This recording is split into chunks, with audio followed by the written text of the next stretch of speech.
ஏலச்சீட்டுன்னு ஒன்று வச்சிருக்காங்க. ஏலச்சீட்டுனா என்ன? அதாவது சீட்டை வந்து ஏலம் எடுக்கிறது. எப்படி ஏலம் எடுக்கிறதுன்னு கேட்டால், ஒரு 10 பேர் 50 பேர் சேர்ந்துக்கிறது. மொத்தமாக எனக்கு 1 லட்ச ரூபா வேணும், என்னை மாதிரி ஒரு ஆளுக்கு 1 லட்ச ரூபா திரட்ட முடியாது. அப்போ நம்ம என்ன பண்ணுறது? நாங்கள் ஒரு 10 பேர் சேர்ந்துக்கிறது. நீங்கள் 10,000 ரூபா மாதம் மாதம் கொடுங்க, நீங்கள் 10,000 ரூபா, நீங்கள் 10,000 ரூபான்னு 10 பேர்கிட்ட வாங்கினா 1 லட்சம் ஆயிரும்.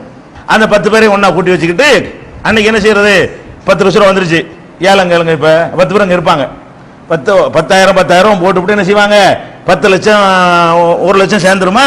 இந்த 1 லட்சம் யாருக்கு வேணும்? எல்லாருக்குமே வேணும் தானே? எல்லாரும் என்ன செய்வான்? 1 லட்சம் இருந்தால் வியாபாரம் பண்ணலாமான்னு தான் சீட்டு போடுறான். 10 பேர் என்ன செய்வான்? எனக்கு வேணும் உனக்கு வேணும்பான்ல. அப்போ ஒருத்தன் என்ன செய்வான்? இந்த சீட்டு எனக்கு வேண்டாம், அந்த 10 லட்சத்துக்கு பதிலாக ஒரு 9 லட்சம் கொடுங்க, நான் வாங்கிக்கிறேன் அப்படிமா. 1 லட்சத்துக்கு பதிலாக நீங்க வந்து ஒரு 95,000 கொடுங்க அப்படின்னு ஒருத்தன் சொல்லுவான். அவன் 5,000 ரூபாய் தள்ளுபடி பண்ணி வாங்க ரெடியா இருக்கான். அவன் எதுக்காக வேண்டி? அவனுடைய நெருக்கடிக்காக வேண்டி. இன்னொருத்தன் தெரிச்சுக்கிட்டு இல்லை 90,000 கொடுங்க, 10,000 வேணுங்களா? அவன் யாருக்கு இந்த சீட்டு நடத்துறான் பாத்தீங்களா? அவன் 1 லட்சத்தை வசூல் பண்ணி வச்சுக்கிட்டு 90க்கு ஒருத்தன் கேட்பான்ல, இன்னொருத்தன் அதை விட நெருக்கடியா ஒருத்தன் இருப்பான். அவசரமா ஆபரேஷனுக்கு 1 ரூபா தேவைப்படும். அவன் என்ன செய்வான்? இவர் 80 ரூபா கொடுங்க, போதுங்க போதுங்க. 80 ரூபா கொடுத்து நம்ம எவ்வளவு கட்டணானா? 10 தடவை 10,000 கட்டணும்.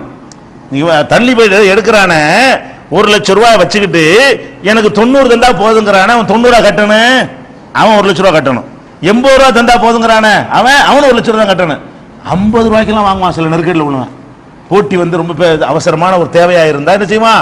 1 லட்சம் ரூபாய்க்கு சீட்டை போட்டுவிட்டு அந்த ஏலம் எடுக்கிற சீட்டை, அந்த ஏல சீட்டில் என்ன பண்ணுவான்? ஒரு 50,000 ரூபாய் எனக்கு கொடுங்க போதுமா. அதுக்கெல்லாம் யாரும் வரலையா? இந்த 50,000 வச்சுக்க, மீதி 50,000 என்ன தெரியுமா? மீதி 50,000 அதை வந்து என்ன செய்வாங்க? ஒவ்வொரு பங்கு எடுத்துக்குவா. யாரு? அந்த சீட்டு நடத்தக்கூடிய ஒரு ஆள் என்ன செய்வாரு? அவர் ஒரு 10% 10,000 ரூபாய் எடுத்துக்குவாரு. மீதி 40,000 ரூபாய் இருக்கா? இந்த 40,000 ரூபாய இவங்களுக்கு பங்கு வச்சு கொடுக்குறது. யாருக்கு? அந்த 10 பேர்ல -9 இருப்பாங்கல்ல, 10 பேர்ல ஒருத்தர் ரூபாய் வாங்கிட்டான்லங்க, மீதி 9 பேர் இருக்காங்கல்ல, அவங்களுக்கு லாபம் இது. அந்த மாசம் என்ன செய்யறது? இந்த நீ ஆளுக்கு 3 ரூபா வச்சுக்க, 4,500 ரூபா ஒரு ஆள் கிடைக்கும். இப்போ 50 ரூபாய்க்கு ஒருத்தன் கேட்டானா என்ன செய்யும்? இந்த உனக்கு 4 ரூபா, உனக்கு 4 ரூபா, உனக்கு 4 ரூபான்னு அவங்களுக்கு லாபம் கிடைக்கும். அவன் 50,000 ரூபா கொடுத்தவன் தலையில துண்டு போட்டு உட்காந்துருப்பானுங்கதா. அடுத்த மாசம் என்ன செய்யணும்? ஏலம் எடுப்பான்ல, அடுத்த மாசம் ஏலம் எடுக்கும், அவன் எடுக்க இயலாது. அவன் எடுத்துட்டானே, அவனுடைய பங்கு வராது. அடுத்த மாசம் 1 லட்ச ரூபா வச்சிருக்கும் பொழுது ஏலத்தில் 9 பேர் தான் இருப்பாங்க. இப்ப 10 பேர் இருக்க மாட்டாங்க. அவன் கட்டிக்கிட்டு இருக்க வேண்டியதான். 50,000 ரூபா வாங்கி விட்டு 10 மாசம் பணத்தை கட்ட வேண்டியதான். அப்ப இது வந்து 50 ரூபா கொடுத்தவன்ட்டு 1 லட்ச ரூபா வாங்குறிய, எதுக்காக வாங்குற? தவணை. உன் பணம் வந்து அனைவருடைய பணம் அவன்கிட்ட இருக்கிறதுக்காக வாங்குற. அனைவருடைய பணத்தை முன்னாடி கொடுக்கறதுக்காக வேண்டி, முன்னாடி கொடுத்ததுக்காக நீ கூட வாங்கின அதனை வெட்டி. என்ன கிரவுண்ட்ல இந்த 50,000 நீங்க வாங்குனீங்க? முதல்ல 1 லட்ச ரூபாய் பணத்தை கொடுத்து போறீங்க. முதல்ல இதை கொடுத்ததுக்காக வேண்டி அவன் என்ன செய்றீங்க? 50 கொடுத்துட்டு 1 கட்டுறாங்கிறீங்க. அடுத்து 9 பேர் வரும்போது என்னவாக? 70 ரூபாய் கேட்பாங்கன்னு வைங்களேன். இவன் 95, அவன் 90, அவன் 80, 70 கேட்டானா 70 கேட்டவனுக்கு யார் குறைச்சி கேட்கறான் அவனுக்கு கொடுத்துருவாங்க.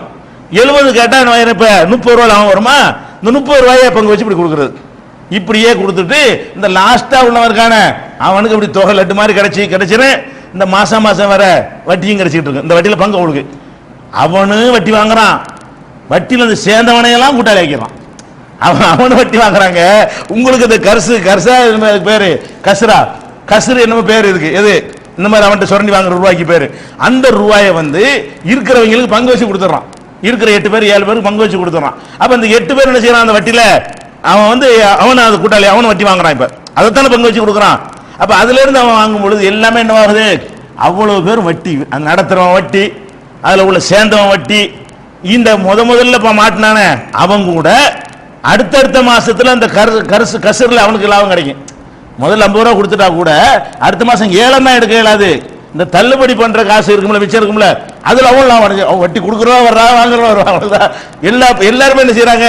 வட்டி கொடுக்கக்கூடியவங்களா வர்றாங்க, வட்டி வாங்குறவங்களா வர்றாங்க. 2 ரோலும் அந்த இடத்துல என்ன செய்யுது? 1 மாசம் வாங்குறவனாகவும் 1 மாசம் கொடுக்குறவனாகவும் வந்து 2 ரோல்லையும் நம்மளை இழுத்து விட்டு போயிடுறாங்க. அப்ப இது நல்லா தெரியுதா இல்லையா? நீ வட்டியை கண்டுபிடிக்கிறது உள்ள வேற ஒண்ணும் கிடையாது. எதுக்காக வேண்டிய அவன்கிட்ட 70,000 ரூபாயை நீ கொடுத்துட்டு எப்படி நீ 1 லட்சம் வாங்கலாம்? ரூபாயை முன்னாடி கொடுத்ததுக்காக வேண்டி பின்னாடி 30 ரூபா சேர்த்து கேட்டீங்கன்னா அப்ப இதான வட்டிங்கிறது. கடனுக்காக தானே கூட வாங்குறீங்க. எல்லாமே இந்த கடனுக்காக கூடங்கிற கிரவுண்ட்ல நிற்கும். வட்டி எடுத்து பார்த்தீங்கன்னா எல்லாமே கடனாக கொடுத்ததுக்காக வேண்டி அவனை போட்டு கூட கேட்கறது. அப்ப ஏலச்சீட்டுங்கிறது இதுவும் அது மாதிரி உள்ளதுதான்.